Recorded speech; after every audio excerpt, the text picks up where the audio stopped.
Vào một buổi sáng mùa thu mưa lá, thiên nhai tự như im lìm say ngủ, rời rạc tiếng chuông chùa. Hòa thượng, hòa thượng. Mô Phật. Nhân huynh từ đâu tới, sao thương tích đầy người? Hãy vào hậu liêu để bần đạo săn sóc vết thương. Hòa thượng, đã trễ rồi. Bọn phản đồ đuổi rất sát sau lưng, chúng sẽ không bao giờ buông tha tại hạ. Mô Phật. Nạn kiếp nạn tai. Kính xin hòa thượng hãy bồng đứa bé trốn đi đi, để tại hạ chặn đường loài quý dữ. Mô Phật. Phía sau chùa có chiếc giếng cạn, nhân huynh có thể ẩn trốn dễ dàng. Còn đứa bé này? Bần đạo nguyện hết lòng bảo vệ đứa bé. Dạ, xin cảm ơn hòa thượng. Vì nó là giọt máu cuối cùng của Trần Trưởng Môn. Tôi xin gửi gắm lại. Đó, vết máu của Dư Phong đã lần vào thiên nhai tự, đạo trưởng thấy không? A Di Đà Phật. Bần đạo xin kính chào quý vị. Thôi, chưa nhiều lời. Hòa thượng, hãy giao nạp tên tội đồ bồng một đứa bé và lẫn trốn vào đây. Mô Phật. Hòa thượng, hãy giao nạp Dư Phong để cho ta ra tay thế độ, cứu khổ chúng sinh bằng thương đau và sức mạnh, để cứu đó vì quyền với không động lừng dân. Đã từng phí động giang hồ và nghiền nát gió lâm, nếu là kẻ chân tu thì đừng dương dân chuyện thế gian. Hãy mau nạp kẻ gian đi, để ta giết trừ hậu hoạn, che chở làm gì cho kẻ phản sư môn. Nam mô kiếp nạn nhân sinh, làm xúc động đứng từ bi. Hãy tha thứ cho nhau, để cho trần thế bớt khổ đau. Thủ hạ móc mắt lão hòa thượng này cho ta.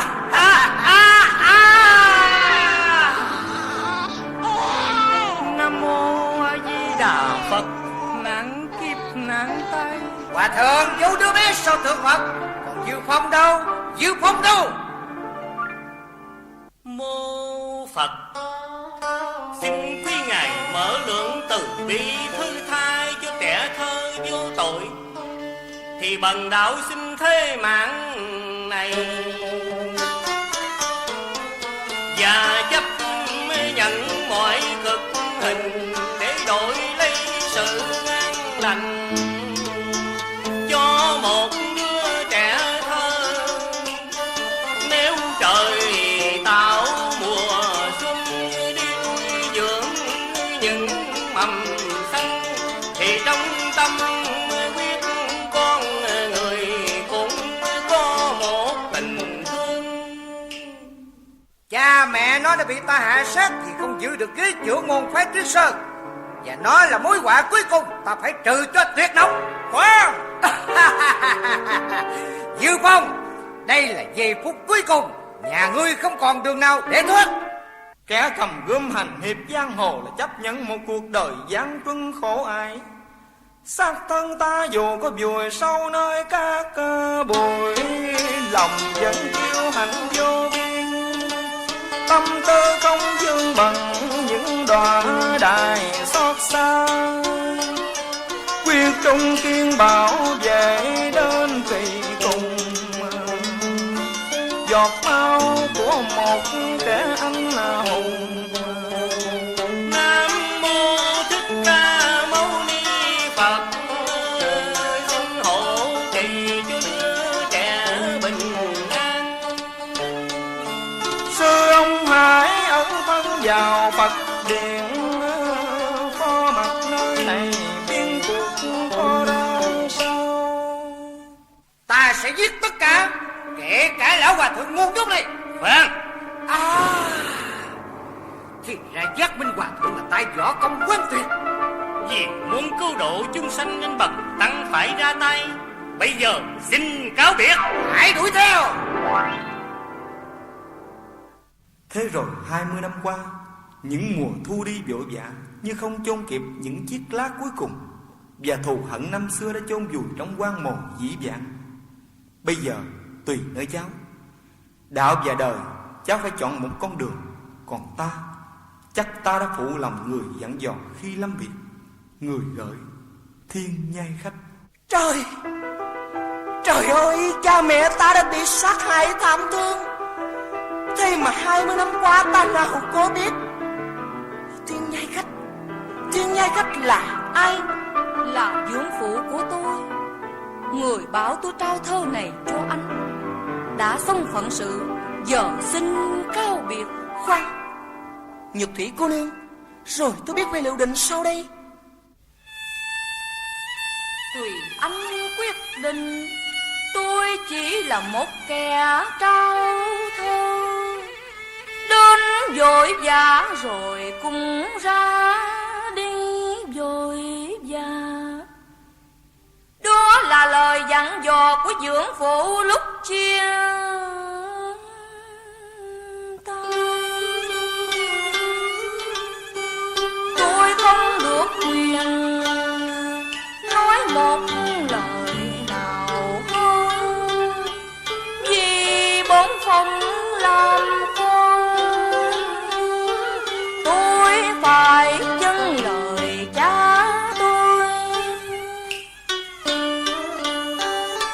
Từ phiêu bạc giang hồ vội sương nắng bốn trời, tôi không dám có một lần cãi lời người dương nuôi.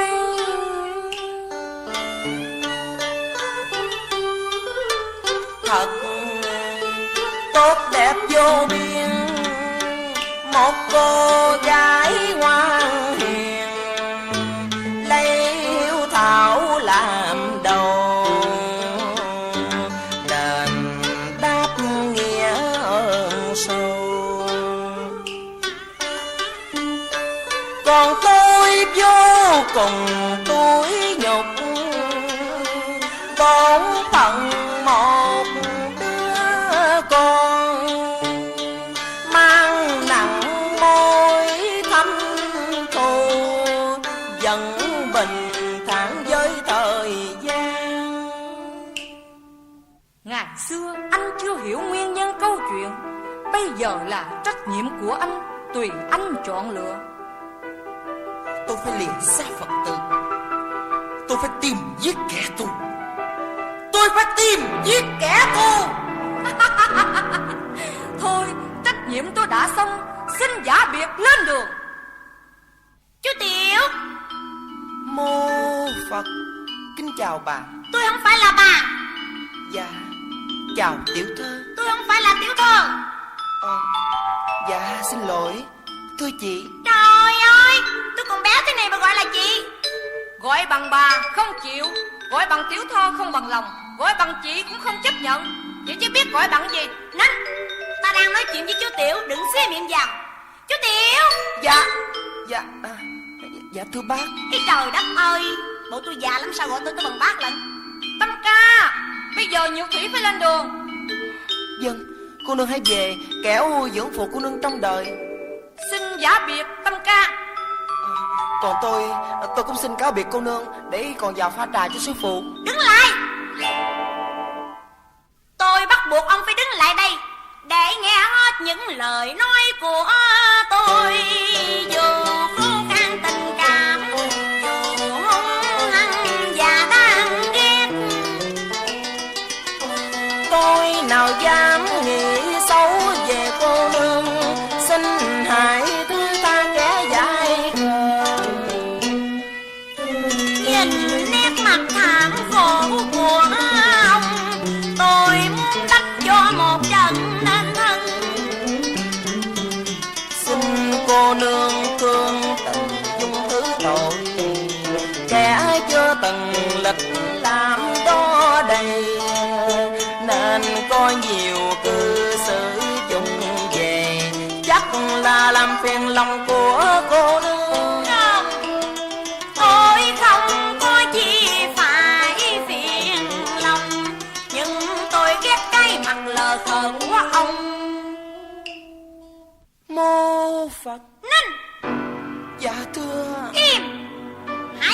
sâu vào đôi mắt của tôi nè. Dạ nhìn thật sâu là nhìn sao? Dạ tôi không biết. Nhìn cho thật là tha thiết. Nhìn. Dạ tôi không dám nhìn vậy đâu. Chú Tiểu. Ông. Từ nay ta sẽ gọi gã là Tiểu Ngốc Tử. À đúng rồi, Tiểu Ngốc Tử ơi. Chết chưa rồi Tiểu Ngốc Tử ơi.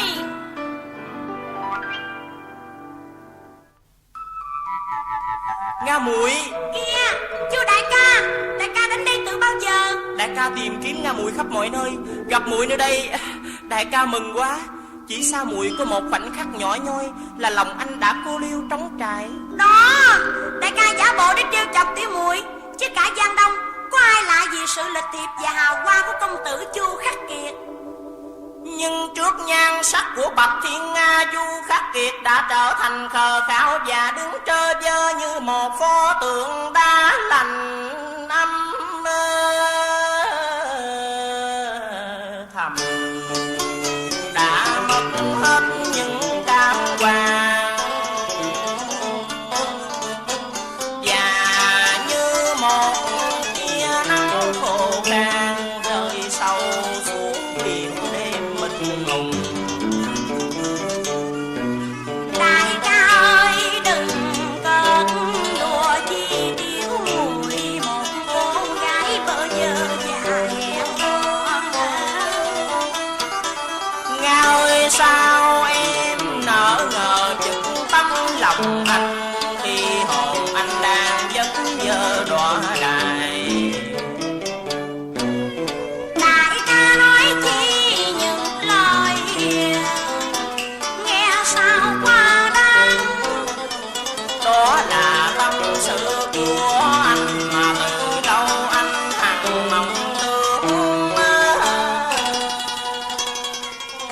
Em cũng thấy lòng mình bơ vơ và trống trải. Đó là phản ứng tự nhiên của một cô gái mới vào yêu. Ông ở nơi nào xin cho biết cao danh quý tánh. Ta chỉ là kẻ giang hồ ra để mai đó, tiểu danh là Cao Tường Hiệp. Còn ngươi Trưởng môn phái Tuyết Sơn công tử Chu Khắc Kiệt. Thôi chớ nhiều lời, hãy tuốt cung ra. hân hạnh được đối đầu với đại công tử Tuyết Sơn phái. Cô nương, hai con hổ dữ đã bắt đầu gầm gừ. Để dành một viên sỏi cứng. Hãy bắt đầu. Dừng tay lại. Kìa mẹ. Thôi, tất cả hãy nghe lệnh của ta. Mau trở lại Ngọc Trang Đường, vì biến cuộc hôm nay cần phải được luận bàn, để chấm dứt uy quyền của một kẻ vô tài bất lực. Đến bây giờ vẫn không trị ngôi cao. Đúng, hãy nhặt bỏ đi tên cuồng si bệnh tật, nhưng không biết giữ thân và an phận. Ngất ngưỡng tháng ngày trên chiếc ghế trưởng môn. Nhà ngươi quả là kẻ điên rồ đốn mặt, nên mới có những lời tự cao tự đại. Muốn sống thì hãy cút đi cho khuất mắt, hay nhà ngươi muốn nhận lấy một đường gương. Đồ nhi không được bạo động ở nơi này, hãy dừng lời trở lại núi Tuyết Sơn. Sư mẫu không nghe họ nói những lời xúc phạm đến uy quyền của sư phụ con sao?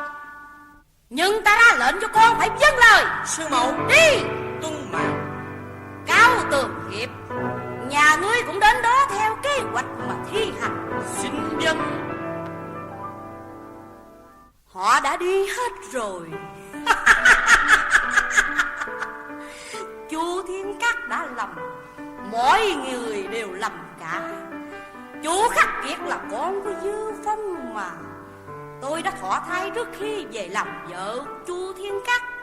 Chu Thiên Các chết đi, con ta sẽ nắm quyền trưởng môn. Cả hai phái Tuyết Sơn và không động.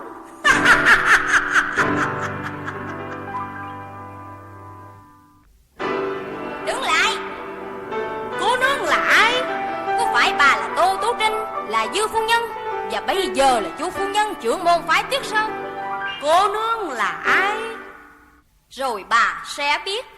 để chấp nhận cho mình một đền trả tương phân. Với bao nhiêu ân oán của hồng trần và những trách nhiệm ngày xưa mà bà đã gây nên, làm mà cho nỗi khổ đau như chồng chất dập dồn, tan nát một gia đình, một mẹ một con thơ. Thôi im đi, đứng trước mặt ta đàn nghe nên thận trọng lời mình, hãy khôn ngoan giữ gìn để sống trọn tuổi xuân xanh. Bà đừng đe dọa uổng công kẻ đã mang nặng căm hờn, tôi xuôi ngược kiếm tìm bà mới hội ngộ được hôm nay. Nàng muôn kim ta sao không đến ngọc trang đường, Không gặp ở nơi này tôi sẽ tìm nơi đó. Hai chân trời góc biển để đòi nợ cừu quan. ta với nàng có liên hệ gì đâu mà nàng lại báo đòi nợ ta. Bà đã cướp của mẹ tôi một người chồng yêu quý. Bà đã cướp của tôi một người cha khi tôi còn bé bỏng cần đôi tay bồng ấm nuông chiều. Tôi là con của một người cha mà tôi xem như kẻ nghịch thù. Cha tôi là một người đàn ông bạc ác, nên mẹ con tôi một đời chịu cảnh tan thương. Trong khi bà xung xuê nhung lụa phấn hương, thì mẹ con tôi trăm đường vất vả. Trong khi bà tuyệt đỉnh quyền quy sang cả, thì mẹ tôi vất vả lê la xin từng chén cơm thừa. Mẹ nàng đâu? Chết rồi. Trước khi chết, mẹ tôi đã dạy phải tìm giết cho được bà và tất cả những gã đàn ông phản bội. Khoan, xin cô nương cho tôi nói vài lời. Hãy tránh ra, gã đàn ông phản bội. Mô Phật, tôi có phản bội hồi nào đâu. Nín, hãy đứng yên nơi đó, xem ta lóc từng miếng thịt của người đàn bà kia, rồi tới phiên nhà ngươi cũng vậy. Mô Phật, cô nương còn dữ dằn hơn cô nương lúc nãy. Tôi xin được cứu từ. Đứng yên. Ta bảo đứng yên thì hãy đứng yên nơi đó. Thưa dần. Bà hãy quỳ xuống. Tôi bằng lòng chịu chết. Bây giờ tôi móc mắt bà trước, rồi lần lượt sẽ đến từng thớ thịt của bà. Mô Phật, xin cô nương được hành xử ác độc mà phải mang tội với Phật trời. Mọi người đều ác độc với ta, thì ta cũng phải ác độc lại với mọi người. Ta đã bảo đứng yên nơi đó, nhà ngươi có nghe không? Dạ nghe. Ta móc mắt bà đây. Cô nương, buông tay ta ra, xem bích qua tâm của ta. Kìa. Cô nương, trời ơi, tôi vô tình hại cô nương rồi. Cô nương hãy nằm đây để tôi tìm cách chữa thương. Hãy đi luôn đi. Ta không cần. Bọn đàn ông các ngươi độc ác lắm. Ta... Cô nương.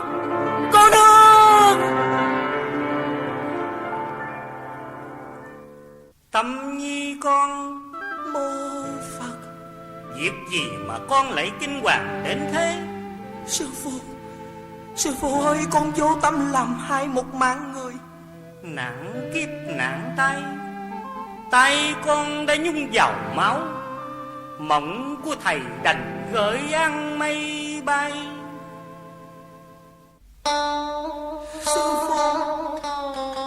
Sư phụ ơi, công lao 20 năm trời dạy dỗ, con đã phụ lòng thầy trong 1 phút 1 giây. Áo nhà chùa con không còn giữ được, thì ba lạy này con xin từ tạ với ân sư. Gọi là nhân lại sau cùng, từ bây giờ cho đến mai sau, xin giá biệt chốn Phật đài. Dân thân vào với gian lao, con không biết rồi sẽ ra sao. Chẳng thương sư phụ tuổi già, sống một mình giữa quan sơ.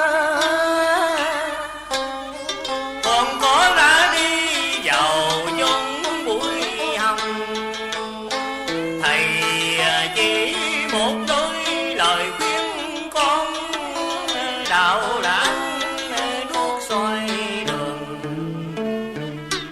con phải giữ gìn đạo tâm.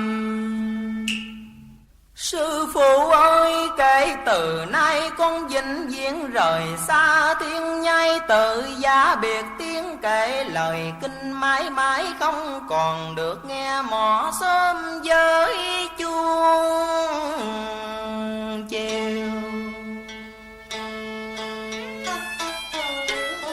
Kể từ đây lưu lạc chốn bụi hồng, sẽ lăn lộn với cuộc đời thị phi giả tra, bằng tâm hồn non dại thơ ngây.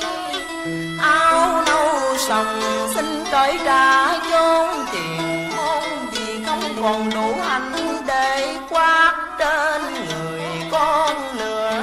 Trời ơi, tôi đã nhúng tay vào tội lỗi, bằng tâm tư không gợn chút lỗi lầm. Âu cũng là duyên số, thầy đã cố giữ cũng không sao.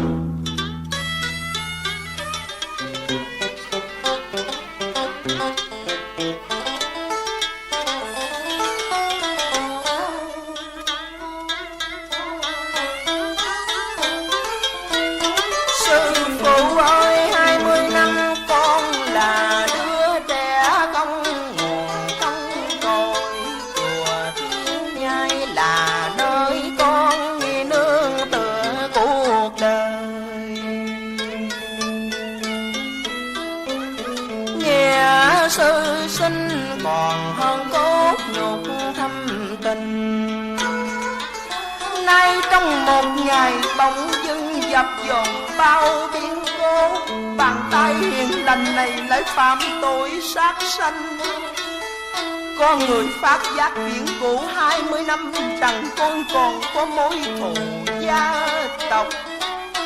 Trời Phật ơi, con muốn vợ tung đầu óc, biết xử sự làm sao cho tròn vẹn đạo già đời. Thôi, con hãy vào lo thu xếp hành trang để sớm lên đường. Và đây là bức tâm thư, khi gặp chuyện khó khăn con hãy dở ra xem. Ba lại này gọi là vĩnh biệt. Sư phụ, con đi. Nam mô A Di Đà Phật.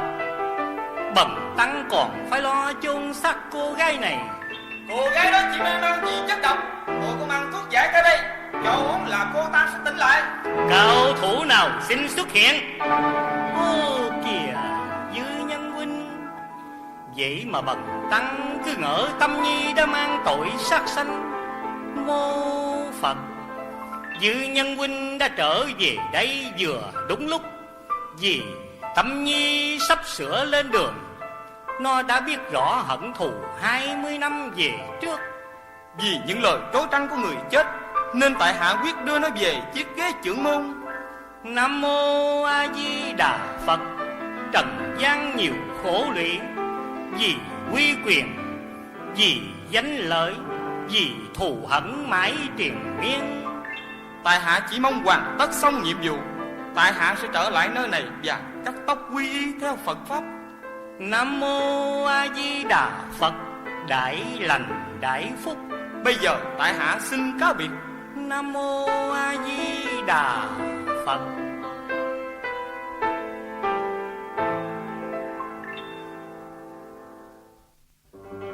Đâm kim chỉ ta sẽ là ba chủ Võ Lâm. Kìa, sư phụ, người có sao không? Sư phụ. Dạ con. Ai đó? Con. Thằng nhỏ đó. Ta đã cấm người gọi ta bằng sư phụ. Nhưng người đã dạy đệ tử võ công. Ta truyền thụ võ công cho người. Làm gì 5 năm trước, khi ta ngã quỵ bên dòng suối, giáng sinh tình cờ qua đó gặp ông và đưa ông trở lại nơi này để ông chữa bệnh dưỡng thương, rồi theo ông tới ngày hôm nay. Trong khi mỏi mòn tuyệt vọng, ta cố tự nguyện với lòng ta, ai cứu sống được ta đem về. Ta sẽ truyền thụ võ công, lời hứa ta phải lo tròn. Ngươi đừng bấn giá làm chi. Đó là ta làm tròn lời hứa, chứ không tròn, không thầy, không sư phụ đệ tử gì cả. Nghe chưa? Dạ nghe. Thôi, ta vào động.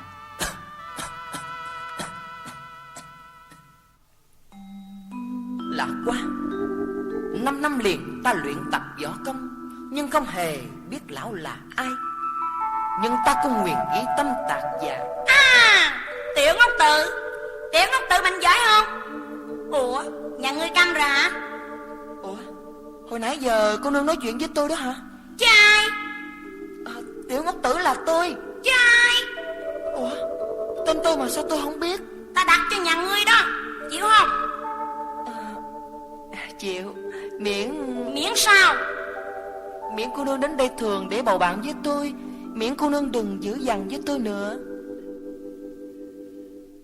Không, đó là em trêu anh đó. Chứ từ buổi sáng nơi cổng chùa em quay về nhớ mãi không thôi. Em dài lạnh gió mai buồn, nhớ thương nhớ ai rồi anh đi ngủ nay. Lòng anh bỗng nghe lạ kỳ, sợ chúng mình rồi sẽ phải phân ly. Sao anh nói chuyện chia lìa, lòng em vẫn quyết một lòng cho tánh tình người và đau thương. Gối mộng đêm sương nhớ thương thương lạnh bước giang hồ. Dù cho góc biển vàng trời, Hai ta nguyện không đổi dời. Khoan, ta ra lệnh cho cả hai hãy chấm dứt mối tình cay ngang. Dạ tại vì sao xin tiền bối chỉ dạy rõ ràng. Tại vì cả hai hận thù chấp ngất. chúng tôi còn trong lứa tuổi thơ ngây, chỉ biết yêu chớ nào có thù hận gì đâu. Chuyện xảy ra đã ngót 20 năm, mối thù ngày xưa do người trước gây ra. Rồi kẻ hậu sinh phải trả đến bây tha thiết mặn nồng cũng phải xa nhau. Đúng, xa nhau tức khắc.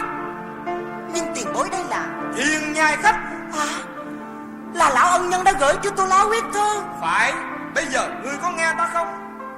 Nhưng tiểu bối già Nga Muội. À, như vậy là ngươi đã chọn lựa. Ta không còn gì phải nói nữa, ta đi đây. Lão tiền bối, lão tiền bối. Trời ơi, Tâm ca.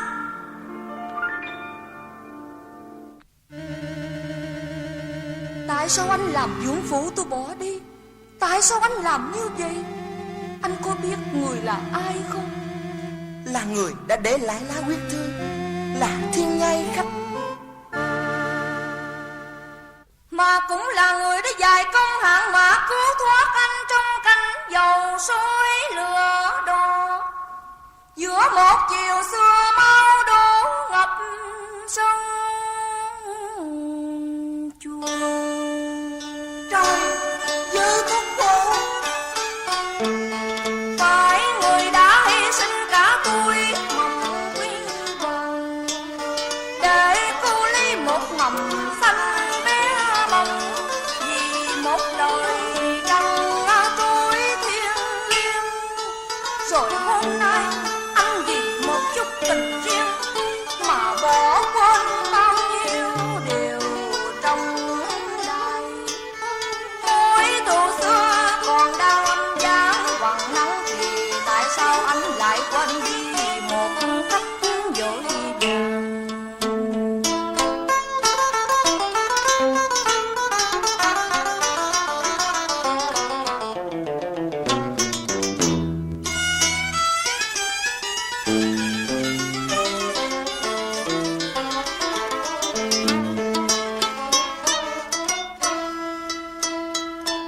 Cô ơi, nếu những lời nói kia là sự thật thì tôi sẽ trọn đời hối tiếc ăn năn.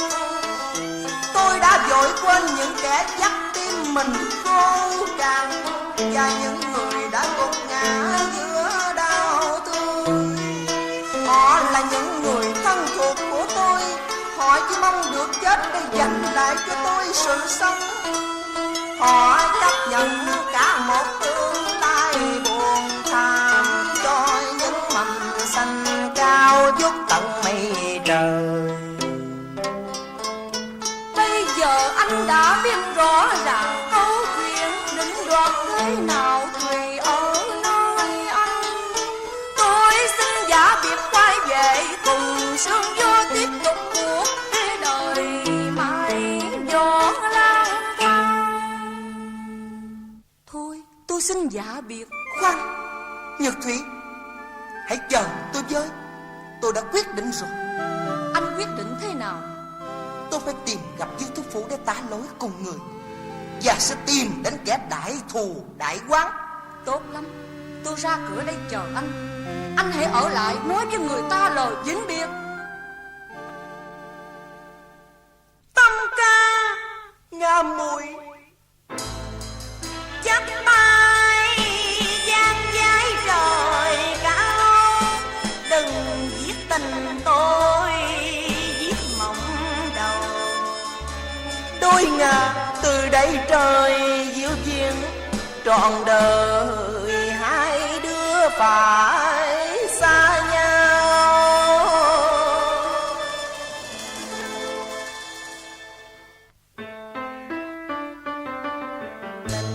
Ta dở dang, Duyên ta lìa tàn, gần nhau bước chân, ta xa trọn đời ai ơi. Xa xôi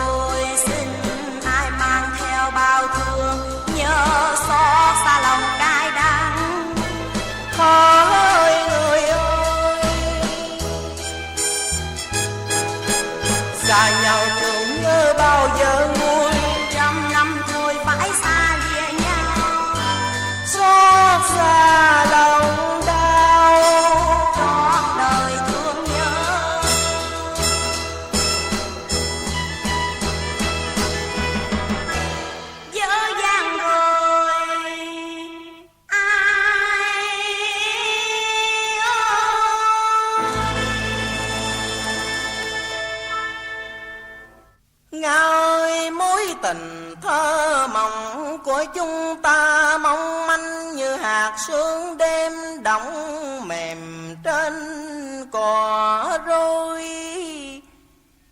Rồi rạng sáng ngày mai khi bình minh trở lại thì hạt sương kia sẽ tan dùng dưới trời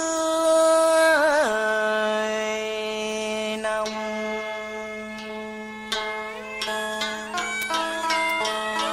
Hai tiếng đưa nhau bằng giọt lệ sau cùng, rồi anh sẽ quay lưng vĩnh viễn làm kẻ độc hành trên suốt đoạn đường xa. Từng bước chân đi nghe đau niềm tống biệt, nhớ từng lời ao ước chuyện tương lai. Chuyện chúng mình nở đẹp như mơ, có ngờ đâu phải vội vã chia đôi trời thương nhớ.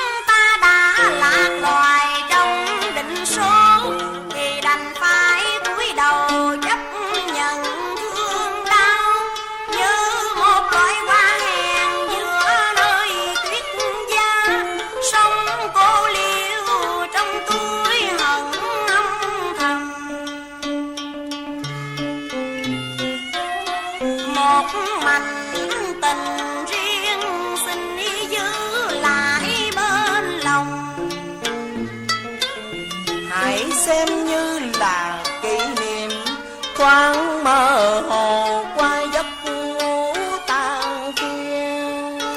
Cuộc đời em còn một tương lai rực rỡ, đừng vì anh mà phi bỏ khoảng đời xưa.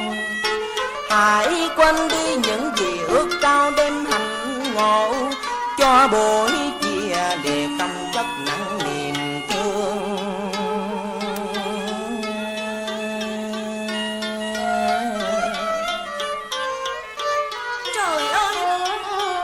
Tình đầu của người con gái sâu thẳm như đại dương, bát ngát như mặt trời, thì làm sao không lắm xót xa nhiều đau đớn.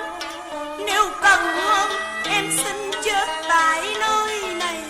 Nga muội, không, Nga muội ơi, em đừng đặt anh vào một hoàn cảnh khó khăn, làm anh phải lỗi đạo với những người đã chết, phụ rải công ơn của những kẻ đã trót hy sinh để vực dành cho anh một cuộc sống.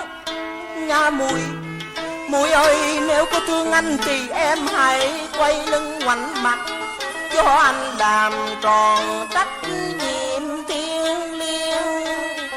Và cuộc họp mặt này đây là lần sau cuối, rồi chúng ta sẽ thành xa lạ với nhau. Em có những người thân thuộc của em, anh còn những người mà anh quý trọng. Hai chúng ta sẽ trở thành cừu hận và giải quyết cùng nhau một mẫu chuyện thâm thù.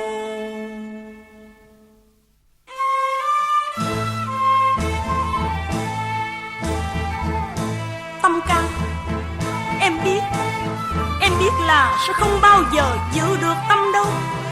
Dù trước, dù sau thì cũng thành ly biệt. Nuối tiếc phút giây rồi cũng phải chia xa. Thôi, anh đi đi, anh đừng nói gì nữa hết. Tâm Ca không thấy em khóc đi sao? Tâm Ca hãy đi đi, hãy đi đi. Tâm Ca.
Nga muội, em làm gì ở đây một mình? Kìa, tại sao em lại khóc? Đại ca, em buồn lắm. Ai đã làm cho em buồn? Tình yêu. Tình yêu? À, anh biết lắm. Anh biết thế nào rồi, em cũng có ngày gục ngã trước tình yêu. Anh biết thế nào rồi, em cũng sa vào những lời đường mật của nó. Không, người ta không bao giờ quyến rũ em. Chỉ của em nè, chỉ của em là em tự đưa mình vào khổ lụy. Đến giờ phút này em còn binh vực cho nó à? Anh sẽ tìm nó dù ở nơi nào. Đại ca, muội gian đại ca đừng vội vàng hành động, mà chồng chất thêm tội lỗi của người xưa, còn lưu lại một mối thù thầm.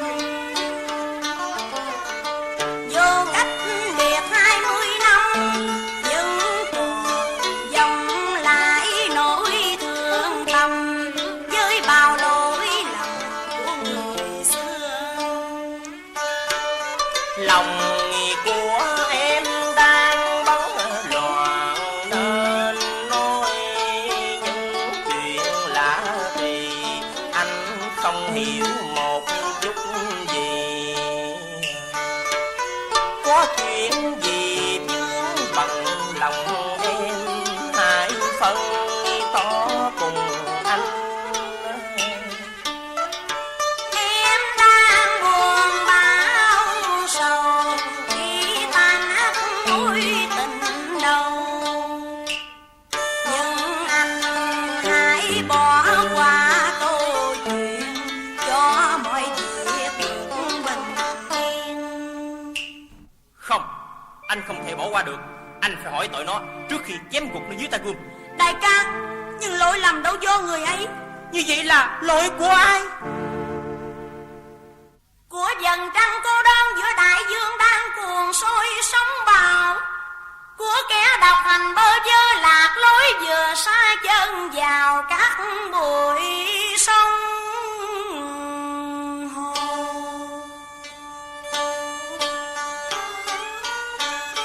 Nửa đêm nay vừa từ ta nhau rồi, người đã đi mang theo kỷ niệm. Em quay về với trống trải cô liêu, và chợt hiểu tình yêu như hơi thở, vắng xa khoảnh khắc mà sầu ngàn năm, rồi như chập chờn như mộng mị, với nỗi nhớ niềm thương đang quay loạn trong hồn. Nga muội, em có biết những lời em vừa nói làm cho anh đau khổ đến đây chề? Xin đại ca hãy thứ tha cho tiểu muội, tâm tình này muội trót gửi trao đi.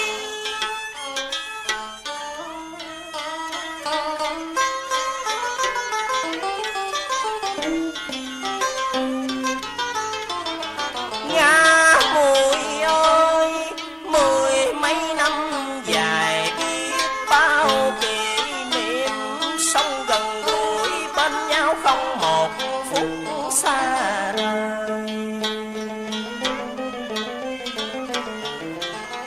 Rồi hôm nay cuồng giống bão tố dậy tới bời, anh chợt tưởng như bị rơi vào vô tận, không biết mình còn bám yêu được đi nơi đâu.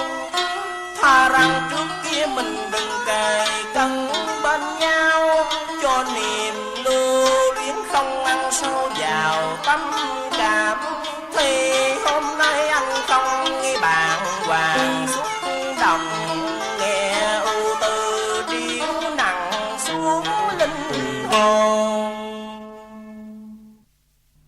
Đại ca ơi, muội xin cúi đầu tạ tội, và xin đại ca hãy quên bỏ em đi. Nga muội, dù cho em đã quên bỏ hình bóng của anh cũng quyết yêu em trọn đời trọn kiếp. Đại ca, Anh không trách chi Hiền muội cả. Xin cho anh được biết người yêu của Hiền muội là ai. không, không. nương là ai? Nơi đây có phải là Âm Hồn Cốc? Vâng, nơi đây là Âm Hồn Cốc. Nơi mai danh ẩn tích của Chu Trưởng Môn từ 20 năm về trước đến bây giờ. Điều ấy tôi không rõ. Nhưng cô nương là ai? Tại sao biết được chuyện của Tuyết Sơn Phái? Là ai mặc kệ, ông không cần biết tới.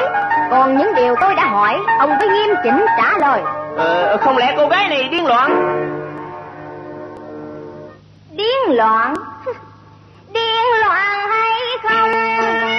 Rồi ông sẽ biết. Đúng rồi. Tôi hẹn một lần sau cho.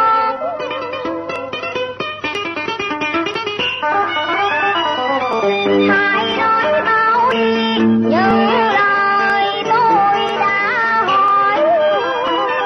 Đây mới lần đầu tôi hiện từ nhà về dài.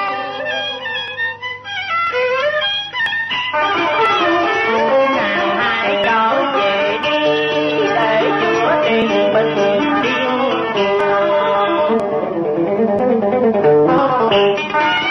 Ta không trách chỉ là bao nhiêu bàng hoàng xúc động ở hồn ta. Ông đừng làm giọng kẻ thứ tha khi ông chỉ là một kẻ tội đồ. Giờ lãnh án tử hình tôi là kẻ tử vong. Tội nghiệp cho một cô gái còn xuân sắc lại phải mang chứng bệnh điên cuồng. Hãy đó. Tại sao ông không giết tôi? Bệnh tình của nàng chưa trầm trọng lắm. Hãy đến Giang Đông tìm thầy cứu chữa cho kịp thời. Không, tôi không phải là kẻ cuồng điên. Dâng lời mẹ tôi tìm giết một kẻ thù. Và thù ghét bọn đàn ông toàn lòng thú già.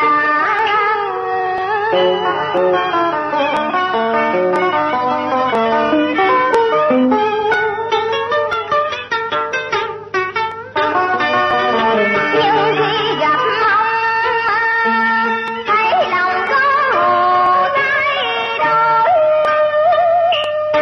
Như buông quên tất cả mọi oán ghét thầm thù. Thấy trời xanh tem thắm xanh. Thấy hoa lá đẹp làm sao.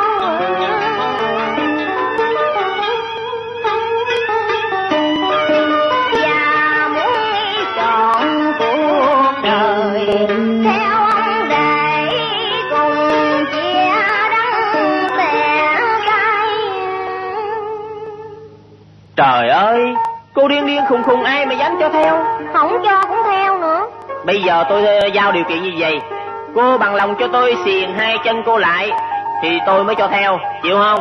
Chịu. Hết nói mà. Thôi đi. Nhỏ ơi, nhỏ ơi. Đời ta sao cô độc quá. Chỉ cần một người bạn ngồi đôi âm mà cũng không có. Trưởng môn phu quân. Phu nhân đó, sao hôm nay phu nhân mới đến thăm ta? Thiếp đến đây thỉnh y phu quân hai việc. Phu nhân cứ nói. Một là thiếp muốn trao quyền trưởng môn lại cho Chu Khắc Kiệt. Hai là việc hôn nhân của nó và môn đồ Bạch Thiên Nga. Phu nhân không chờ ta hoàn toàn bình phục hay sao? Muốn mang rồi, tôi bắt buộc ông phải trao cho tôi khướp lệnh. Phu nhân cứ tự tiện đến lấy. Ta quyết sẽ chiếm cho kỳ được khướp lệnh bằng bất cứ giá nào. Vì kiếp võ công đông kim chỉ. Hãy giết Chu Thiên Cát. Nhà quỷ đã đến ngày bàn rồi. Chết. Dừng tay lại. Kìa, ông là ai? Thiên Nhai Khách. Thiên Nhai Khách. Một cái tên nghe vô cùng xa lạ. Không lạ lắm đâu bà. Tôi biết rõ từ 20 năm về trước, khi người đàn bà đã đủ áo sang ăn, tấn tuần cũ bà đã diễn đi diễn lại. Ôi chán chừng cho lòng dạ đổi thay. Cấm đi. Ông nên thận trọng. Bà đã quen thói đổi thay, không cần chỉ là trung trinh tiết liệt, suốt đời chỉ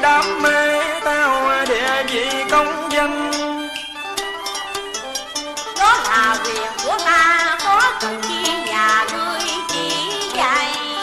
Giữa thời buổi nhiễu nhường ai sống được là hơn. Thư lý luận đê hàng của một bọn vô lương, chỉ làm bận tay người biết gìn giữ lương tâm. Lương tâm là thứ gì mà nhà ngươi mang ra giảng dạy. Với những kẻ ngu si nói nhiều cũng chẳng ích chi. Đúng là kẻ điên cuồng tìm một cái chết thế lương. Ta đã đến nơi này là đã chấp nhận sự hơn thua, sống chết vẫn coi thường để giữ lấy một niềm tin. Niềm tin của nhà ngươi phải chăng là điên dại? Hãy cướp kiếm ra, ta muốn biết rõ họ và tên. Họ tên của ta đã bỏ quên từ đêm biến loạn. Đã 20 năm qua không còn ai nhắc lại. Nhà ngươi có điện không? Chuyện ấy sẽ trả lời sau. Còn bây giờ Kẻ nào để vay nợ thì hãy nghiêm trang trả nợ. chớ nhiều lời. Bà, sao chưa chịu cúi đầu tự xử? Khoan, hãy chờ ta với. Dư Phong, không ngờ nhà ngươi vẫn sống trên cõi đời. Dư Phong vẫn còn sống sao? Thật ra thì tôi đã chết, nhưng vì nợ quan khiên nên tôi phải lê lết sống đến bây giờ. Trời ơi, trai quan ràng buộc.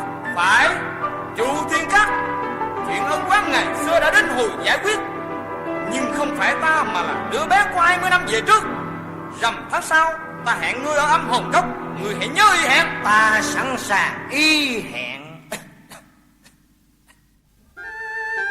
Dư huynh, Câm, bà không được gọi tôi như đã gọi 20 năm về trước. nhưng chúng ta còn chút kỷ niệm với nhau. Kỷ niệm gì? Kiệt Nhi là con của Dư huynh đó. Lão, bà đừng để chuyện đó để kích động hồn tôi. Tôi nói láo để làm gì khi tôi và Dư Phong đã cách ngăn vĩnh viễn? Không ai có thể tin được nỗi lòng bà. Đó là sự thật. Còn tin hay không là tùy ở Dư huynh. Vì đây là lần sau cưới, tôi không thể nào lừa dối để tội lỗi trọn đời trút nặng xuống vai con.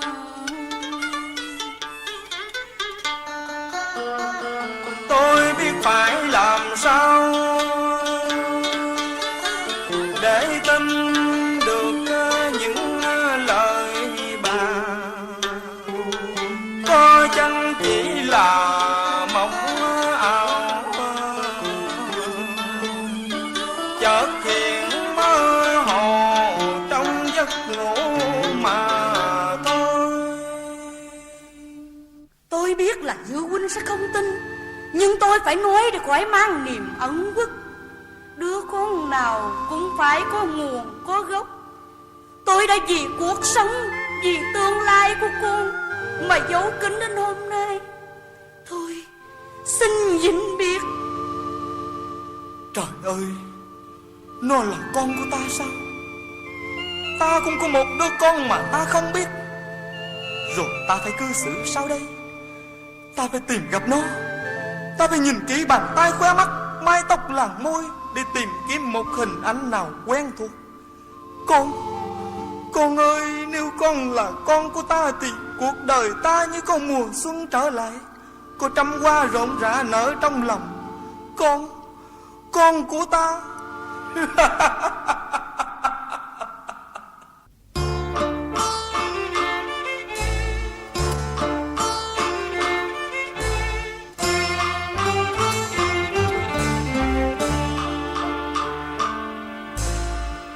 Ngăn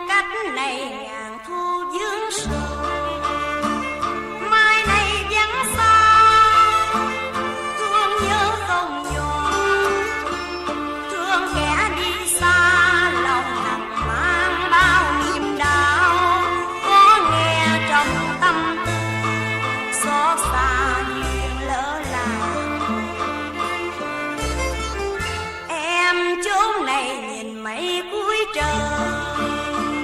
Thương người chốn xa sương ước dài mềm, em ở nơi đây rượu hồng mặn mỗi ngày vui. Pháo vang đêm du quy riêng lòng mình buồn đau. Nêm men đắng cay hôn nhân theo người chân mây.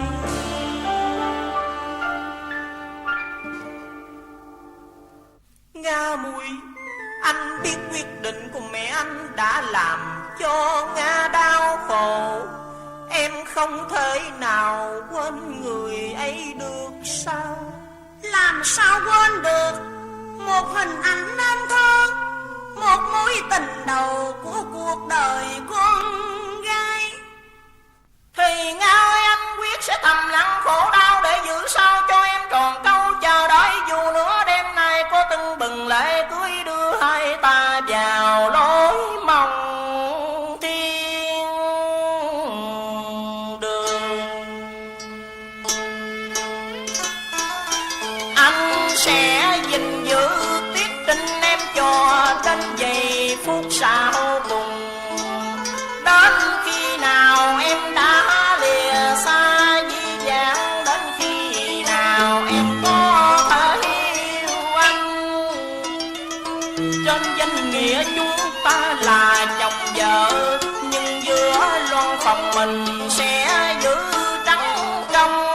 Anh không muốn làm buồn lòng cho thân mẫu của anh, nên mới chấp để nhận vội vàng đem hôn lễ.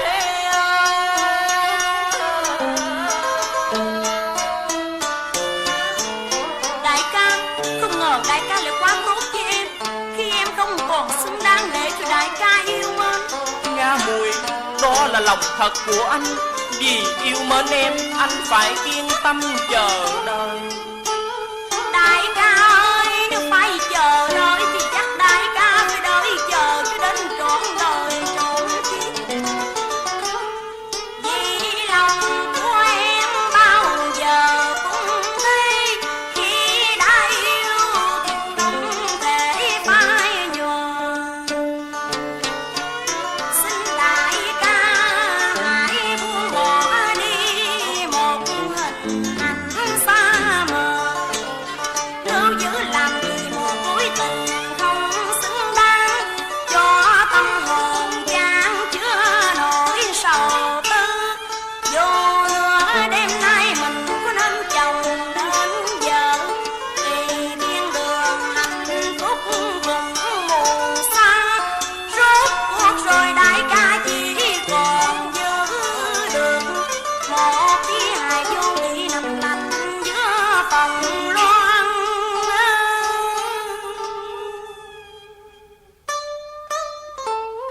Nga Muội ơi, còn biết làm sao hơn khi chúng ta phải cúi đầu tuân thường lệnh.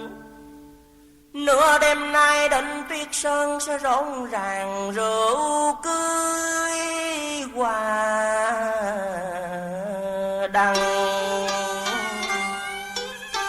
Anh sẽ quỳ nhận kim chương một, em sẽ là cô dâu trong chiếc áo tân hôn. Giữa đêm vui pháo đâu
Bây giờ chúng ta vào trong lo cử hành hôn lễ. Dừng. Dừng lại đó. Bọn đàn ông khốn nạn thật. Ông đã bảo tôi tự xiềng chân lại để ông tự do đeo đuổi một cô gái khác. Không, đây là hôn thê của tôi. Nửa đêm nay chúng tôi sẽ cử hành hôn lễ. Trời ơi, thế mà tôi đã chôn vào lòng một giấc mơ ngu dài. Đôi bóng cầu khuya tìm dội mảnh trăng thu sầu rụng dưới ao bèo.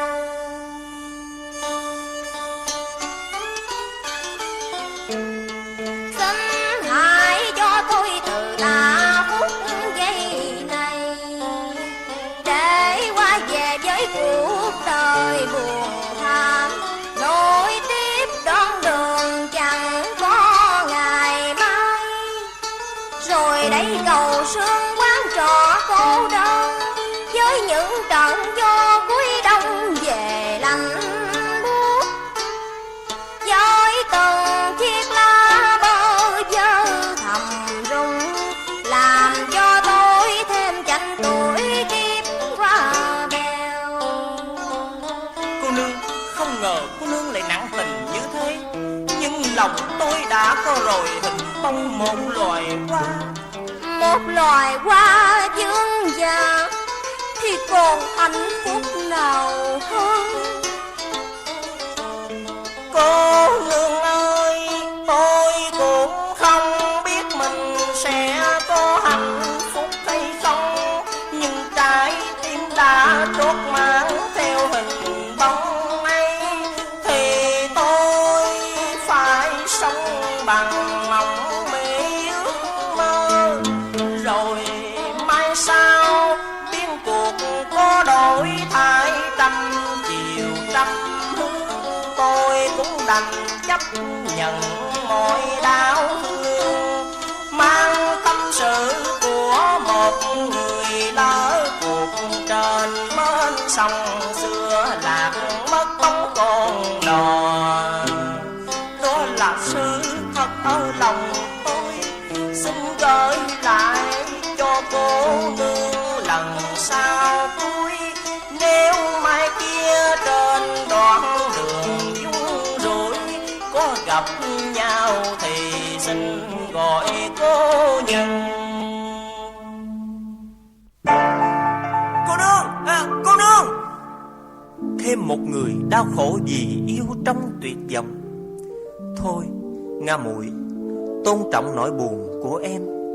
Anh sẽ vào trong để em một mình với niềm thương nhớ. Anh đi đây.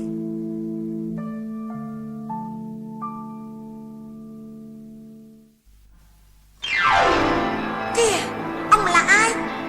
Thưa bà, tôi là cát từ một miền xa xôi lắm, đạp sương hàng gió tuyết trở về đây. Để làm chi? Để kể cho bà nghe một câu chuyện.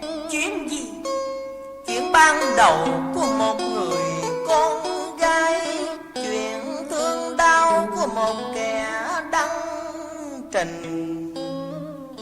Đêm qua tôi có về ngang nơi hò hẹn cô, thì mới hay cô gái đã sang sông. Thôi, ông đừng làm cho tôi thêm bàng hoàng xúc động. Ông hãy đi đi, ông hãy đi đi.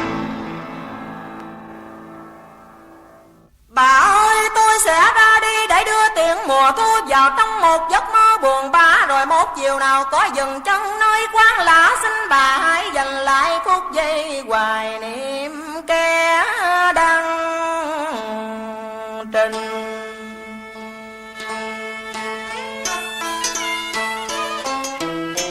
Tôi đã ra đi là chấp nhận cho mình một cuộc sống bên trời cô độc, như một loài chim buồn lạc lòng giữa đêm sương. Bà ơi, nếu một phút giây nào bà còn chẳng nhớ thương đến một kẻ đã cùng bà hẹn ước, thì xin bà hãy quay về nơi kỷ niệm và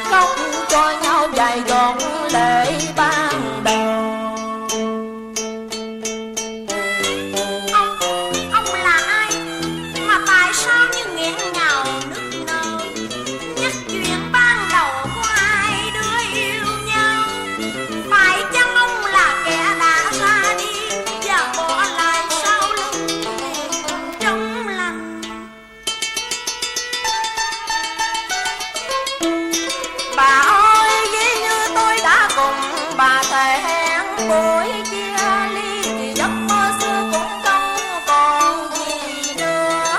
Khi rượu tân hôn đang nằm nấp phía loan phòng. Tâm ca trời ơi, Bà đã bình yên khoác áo theo chồng. Bà đã tận hưởng một cuộc đời vàng son qua mộng, bỏ lại bên đường một vài kỷ niệm đơn sơ. Tôi đến đây để chúc tụng cho bà đêm hôn lễ được vô vàn hạnh phúc, giải quên đi những gì đêm gặp gỡ, cho dầm đời sang sông bờ ngỡ mộng sông hồ. Tâm ca, anh đã cố tình vĩnh viễn xa em Để cho bà bình yên lên kiểu cưới. Đó là quyết định của sư mẫu em, làm sao em cãi lời người được.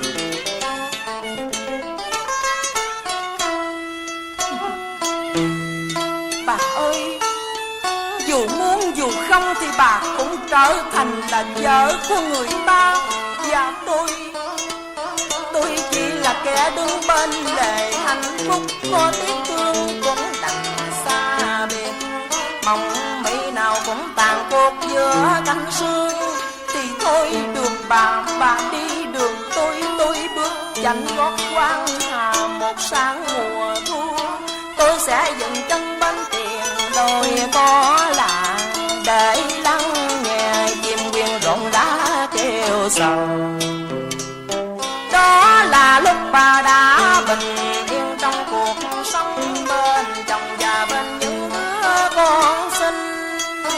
Còn tôi với cuộc đời không định hướng, bụi sông hồ sẽ vùi lấp bước chân ga.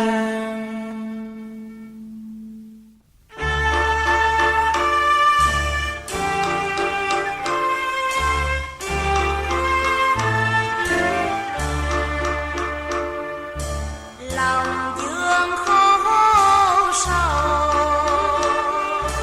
chớ thốt lời trách hơn.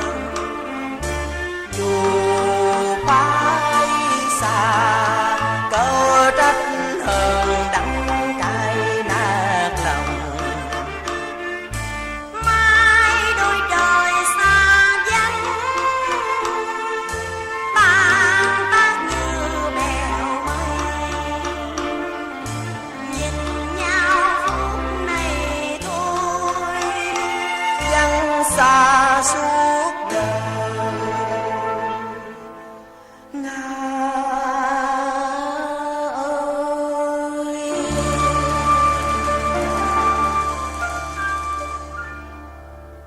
Tâm ơi từng bước chân xa như chia đôi trời vĩnh biệt. Tâm ra đi gối sầu mưa tuyết, em trót lại phòng khuya nghe chớp lạnh tâm hồn. Đôi ngã từ đây thôi ước mộng thương phùng. Xin nắm lấy tay em lần sau cuối, rồi ân cần lao lệ tiễn đưa nhau. Bàn tay tình yêu không lưu giữ được, thì chỉ còn nước mắt đồng quanh mi. Rồi từng chiều buồn trong tiếng thu không, như âm vang theo khúc nhạc lòng gian dở.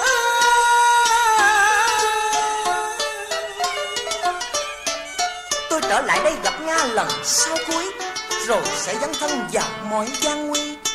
Em gian anh ấy quên bỏ thù xưa, càng trả hận hận thù càng chất ngất. Tôi cũng không biết phải làm sao giữa hai ngã đường tình hiếu.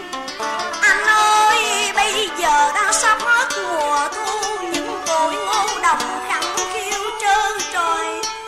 Những bầy chim sao xác trở về Nam, làm cho nỗi ly tan càng thêm buồn thảm. Nga đã khóc càng rồi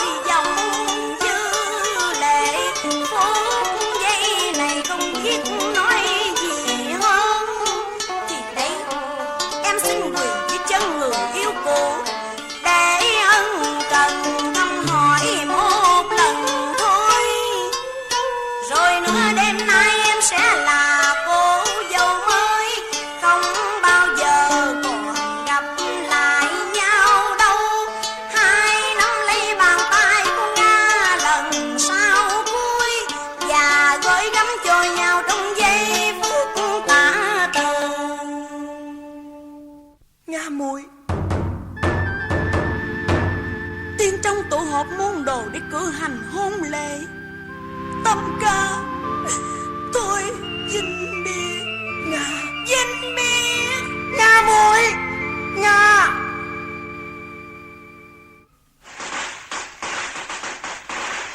Trời ơi, tiếng pháo du quy, tiếng pháo du quy đã bắt đầu nổ rồn phía luồng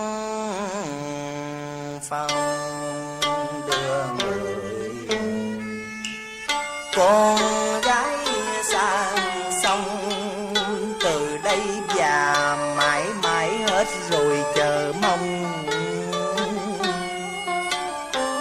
Giấc mộng ban đầu thôi đành vĩnh viễn xa xăm. Trần Tự Tâm cháu, Dư Thúc Phụ, cháu hãy quên đi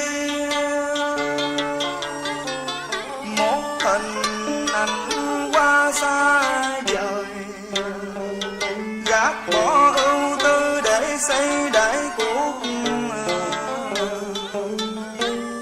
cháu có bao lần mà sao dần đau thương. Nửa đêm nay nó sẽ kế vị trưởng môn, nó sẽ đối đầu lại với ta và cháu. Nó là ai? Nó là con của Là con của Chu Thiên Cát. Chu Khắc Kiệt. Cháu sẽ tiễn nó vào đất chết, hận thù sẽ rửa hết một đêm nay. Cháu đi đây. Tâm Nhi, Tâm Nhi, ta phải đến nơi hẹn trước Tâm Nhi mới được. Dừng lại, kẻ kia đến đây làm gì? Kiệt Nhi. Hả? Ông gọi tôi nghe thân ái như lời người cha gọi đứa con sau nhiều năm cách biệt. Ông định đóng vở kịch gì đây? Ta đóng vở kịch của một con chim lạc đàn sau cơn bão lớn, rồi một ngày tìm lại quê xưa. Một bóng một thân tổ ấm đâu còn, từng lối mòn quạnh hiu đầy sắc lá khô vàng. Con chim lạc bơ vơ bay giữa trời cô đơn, cất tiếng kêu lạc loài như một lời than vang. Ông ở đâu mà tìm đến nơi này, nói những lời xa xôi Như thương tiếc như giận hờn, một điều gì đã qua. Có lẽ lòng ta đầy oán hận, hận cho thân và hận cuộc đời mình. Sao lắm nỗi đoạn đường, sau một đời khổ đau. Nhưng ông là ai? Đến đây cái việc gì? Để thay mặt kẻ đã hẹn cùng ngươi so kiếp, xin dời cuộc đấu lại 1 giờ sau. Được, tôi sẽ y hẹn. Kiệt Nhi, con. Chu Khắc Kiệt. Ông đã đúng hẹn, nhưng sao lại phải bao phủ mặt mày? Chém giết lẫn nhau đâu phải là hành động đáng hạnh diện của con người mà khoe mày, khoe mặt. Thôi, chữa dài dòng, hãy bắt đầu vào cuộc. Khoan, dừng tay lại. Hả? Chu Khắc Kiệt. Còn người này là ai? Là cha của tôi, là người đã hy sinh cho cả một khoảng đời tuổi trẻ. Rồi hôm nay cha tôi tiếp tục hy sinh để bảo vệ con mình. Chào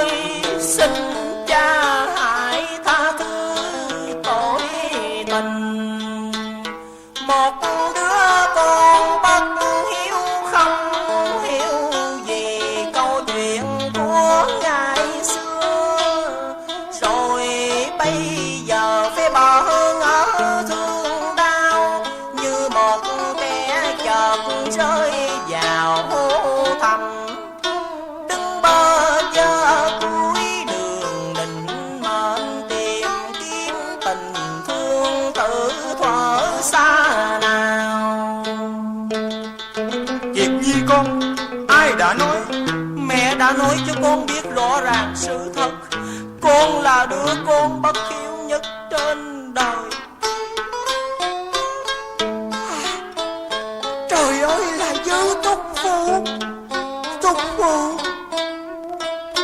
Thúc Phụ ơi, lần đầu tiên cháu nhúng tay vào máu, lại là lần gây trọng tội gớm ghê.